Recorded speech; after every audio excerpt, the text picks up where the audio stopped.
All right, listeners, ready to dive into some serious concrete today. I am. Our deep dive today is all about the Pentagon. Oh, wow. Whether you're, brushing up before a meeting or just curious about this, iconic building, we're going to unpack its history. Cool. Uncover some fascinating facts. Love it. I mean, did you know it was built in just 16 months during World War II? Really? That's insane. Yeah, it really is. Like, how is that even possible? It's not just the speed that's impressive, it's the context. Yeah. Imagine trying to coordinate such a massive project Right. during a global conflict. Yeah. It speaks volumes about the pressure and urgency of the times. Absolutely. And to think it's the second largest office building in the world. Really? Apparently you could fit the Queen Mary 2 inside it. Wow. Talk about a behemoth. Okay, I have so many questions already, and thankfully I've got our expert here to help us make sense of it all. Okay. They're amazing at connecting the dots and seeing the bigger picture, so ready to get started. Yeah, let's do it. First things first, that 16-month construction timeline. Okay. I'm still wrapping my head around it. Can you give us some more context on how that even happened? Well, it was largely driven by General Brehan Somerville, Okay. who was in charge of construction. Mm-hmm. He was facing a real crisis. Yeah.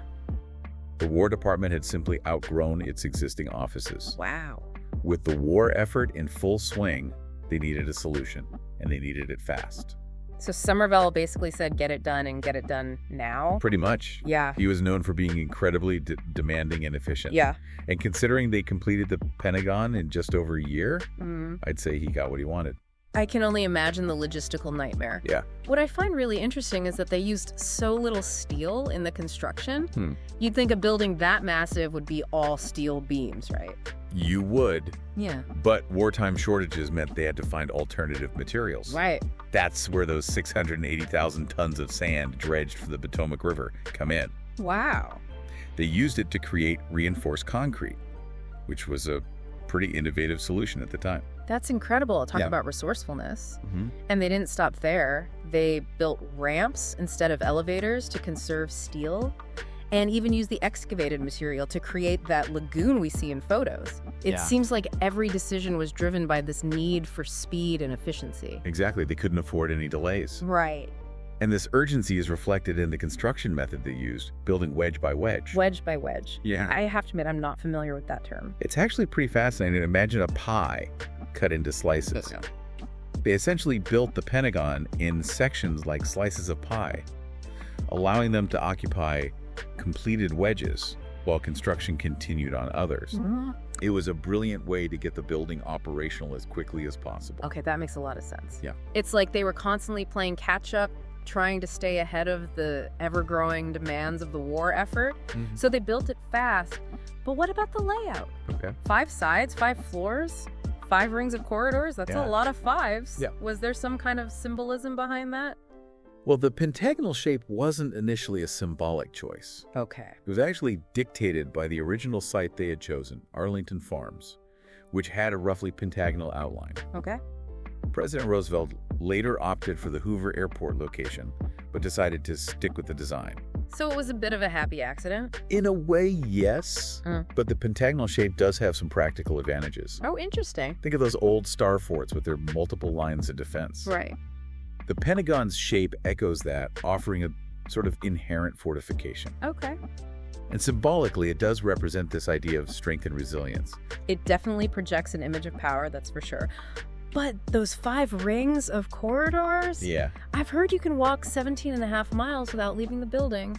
That's right. Is it as confusing to navigate as it sounds? It can be. Yeah. There are countless stories of people getting lost in the Pentagon's labyrinthine hallways. Yeah. But the layout is actually quite efficient. Okay. Those corridors radiating out from the central courtyard allow for quick and easy movement between different sections. Right. It's designed for maximum productivity, even if it takes a while to learn your way around. I'm starting to picture it as a city within a city, its own little ecosystem Yeah. with its own rules and rhythms. Mm-hmm. And I guess that brings us to something I'm genuinely curious about, the office numbering system. Okay. It's based on corridors and bays, Yeah, right? That's right. But honestly, it sounds kind of complicated. It might seem that way at first, but there's a logic to it. Each corridor intersects with a corresponding group of offices. Okay. So if you have an office number like 2B315. It's on the second floor in Ring B and closest to Corridor 3. Wow. It's like a giant address system designed for efficiency. Okay, I'm starting to get it's all about streamlining movement and communication. Right. Which makes sense considering the scale of the operation. So we've covered the construction, the layout, but I know there's a lot more to this story, right? The Pentagon isn't just a building, it's a symbol, a witness to history. Here. What are some of the key events that have shaped its legacy? Well, one aspect we can't ignore is the social context of its construction.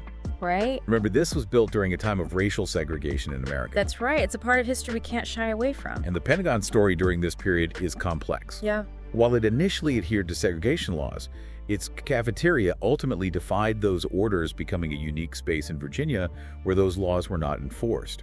That's a fascinating detail. Yeah. It shows that even within a system designed for conformity and control, there were cracks of resistance. Exactly. And that resistance would continue to play out on a larger scale in the years to come. During the Vietnam War, the Pentagon became a focal point for anti-war protests. Right. Do you remember that iconic photo of protesters placing carnations in soldiers' gun barrels during the 1967 March on the Pentagon? I do. A powerful image that captures the deep divisions and tensions of that era. It's a stark reminder that the Pentagon isn't just about military might. It's also a symbol of the complexities of American history and the ongoing struggle for peace and justice. Precisely. And then, of course, there's September 11th. Right. A day that forever changed the world. Yeah. And left an indelible mark on the Pentagon. It's a day that's seared into our collective memory when you think about the Pentagon. Yeah. It's hard not to picture that horrifying image of the plane crashing into the building. It was American Airlines Flight 77, a route from Washington Dulles to Los Angeles. Right. The impact caused a massive fire and a partial collapse of the building's western side. Yeah. 184 people lost their lives that day. Wow. 59 passengers and crew members on the plane. Right. And 125 people who were working in the Pentagon. It's a staggering loss of life. Yeah. And I remember hearing that the renovation work happening at the time actually saved lives. Is that true? Yes. Strange twist of fate. Yeah. Many of the offices in the impact zone were unoccupied because of the renovations, and it turned out that the section of the building that was hit was one of the most reinforced, Okay. having been recently upgraded with steel beams and blast-resistant windows. It's chilling to think that those security measures put in place to protect against potential threats ended up mitigating the impact of such a horrific attack. It's a testament to the foresight of the people who designed and built the Pentagon, but it also underscores the constant need to adapt and evolve in the face of new challenges. And the Pentagon did just that in the aftermath of 9/11. The Phoenix Project, as the reconstruction effort was called, Right. was nothing short of remarkable a game. They managed to reoccupy the damaged sections within a year. It was an incredible display of resilience and determination, and it went beyond just rebuilding the physical structure. Right. The attack prompted a complete reassessment of security protocols, not just at the Pentagon, but across the country.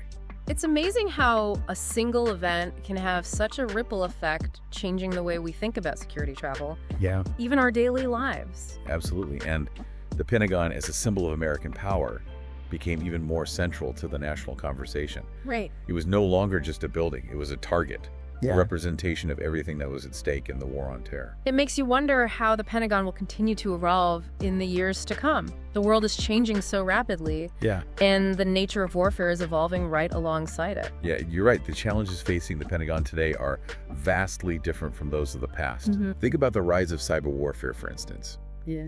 It's a completely different battlefield, Right. one that doesn't necessarily require massive concrete structures and miles of corridors. So are we saying the Pentagon might become obsolete?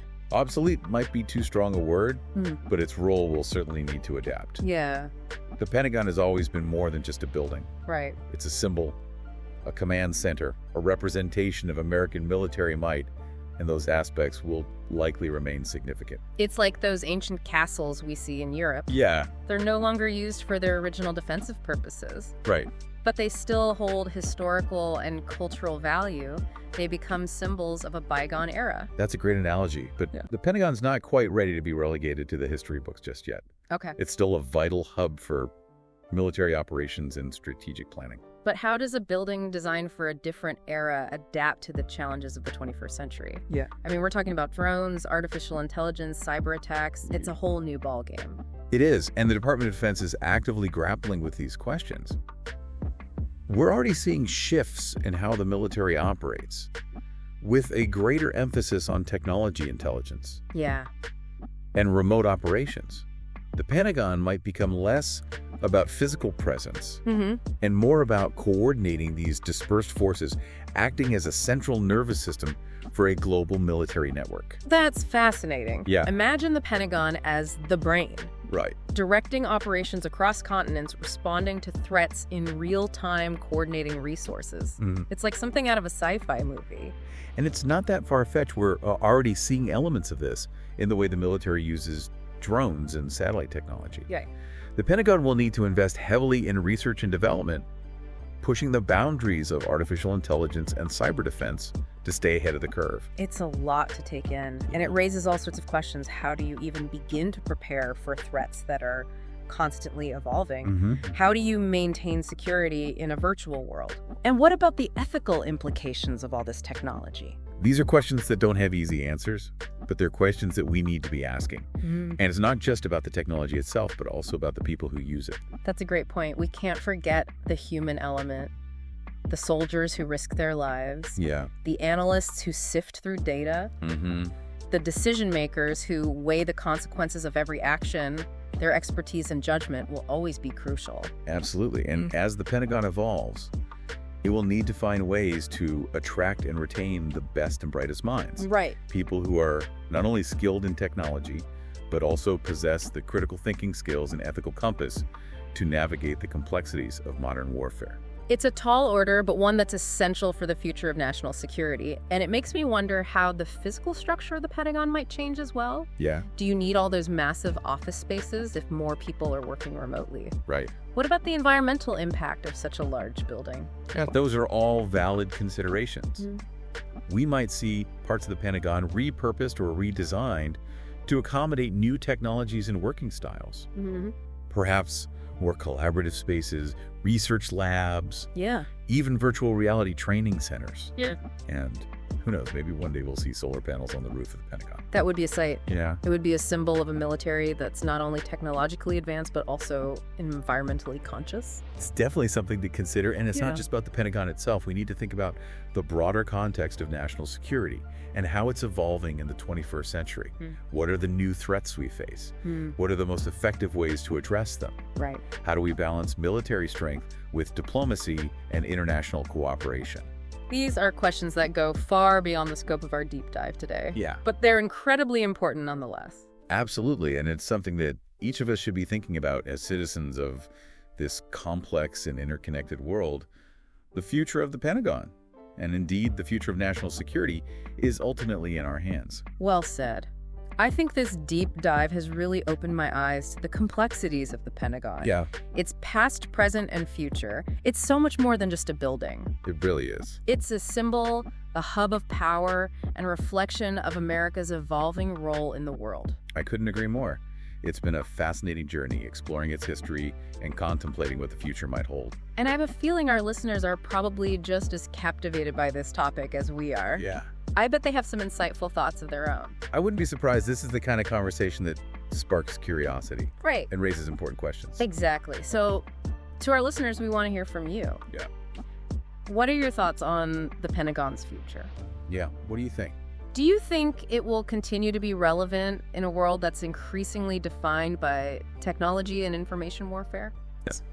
Share your insights with us on social media or on our website. We'd love to continue this conversation. And who knows, maybe your ideas will inspire the next chapter in the Pentagon's ever-evolving story.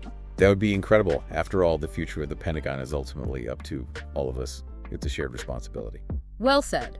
And with that, I think we've reached the end of our deep dive.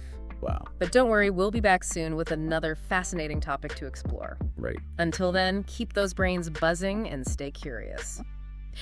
Okay, so we've covered a lot of ground in our deep dive into the Pentagon, from its rapid construction during World War II to its potential transformation in the face of 21st century challenges. Yeah, it's remarkable how this one building Right. encapsulates so much of American history, military strategy, and even societal change. We've talked about its iconic shape, its labyrinthine corridors, and its symbolic significance as both a target and a representation of American power. But what stands out to you as the most crucial takeaway from all of this? For me, it's the Pentagon's ability to adapt. It was built in record time to meet a pressing need. And it's been constantly evolving ever since, whether in response to changing security threats, technological advancements, or even social pressures. That's a great point. It's like this building has a life of its own, constantly responding to the world around it. Yeah. And it makes you wonder, what does that adaptability look like in the future? That's the million-dollar question, isn't it? Yeah. We've talked about the rise of cyber warfare, the growing importance of artificial intelligence, and the need for a more agile and flexible military force. The Pentagon of the future might be less about bricks and mortar and more about networks, data analysis, and remote operations. It's almost like the building itself might become less important than the ideas and strategies that are generated within its walls. Exactly. The Pentagon could evolve into a kind of global nerve center, coordinating and directing a network of specialized units operating around the world. It might be less about physical presence and more about intellectual firepower. And that raises some fascinating questions about the kind of people who will work at the Pentagon in the future. Will it be less about traditional military ranks and more about attracting the best and brightest minds from diverse fields like technology, cybersecurity, and even social sciences? It's certainly possible the future of warfare demands a different kind of soldier, one who's not only physically capable, but also intellectually agile and adaptable, someone who can analyze data, anticipate threats, and make decisions in a rapidly changing environment. It's a lot to ask, but I have a feeling that the challenges and opportunities of working at the Pentagon will continue to attract some of the most talented and dedicated people in the country. I agree, and it's not just about attracting the right people, but also about fostering a culture of innovation and collaboration within the Pentagon itself. Yeah. It needs to be a place where ideas can flourish, where people are encouraged to challenge assumptions and think outside the box. Yeah. That's so crucial, especially in a world where the nature of conflict is constantly evolving. We need a military that's not just reacting to threats, but anticipating them, coming up with creative solutions, and staying one step ahead of our adversaries. It's a tall order, but I think it's achievable. And the Pentagon, with its rich history and its proven ability to adapt, is well positioned to lead the way. I couldn't agree more. As we wrap up this deep dive, I'm left with a sense of awe at the sheer scale and complexity of the Pentagon, but also with a sense of hope. It's clear that this building and the people who work within it are dedicated to meeting the challenges of the future, whatever they may be. And it's important to remember that the future of the Pentagon isn't just something that's happening to us. It's something that we're all shaping through our choices, our actions, and our engagement with the world around us. That's a powerful thought. So as we sign off, we encourage all of you listening to keep exploring, keep questioning, and keep thinking critically about the challenges facing our world. And who knows, maybe one day you'll be part of the team shaping the future of the Pentagon. Until then, stay curious and stay engaged. The world needs your insights and your passion. That's all for this deep dive into the Pentagon. We'll be back soon with another fascinating topic to explore. Until then, keep those brains buzzing.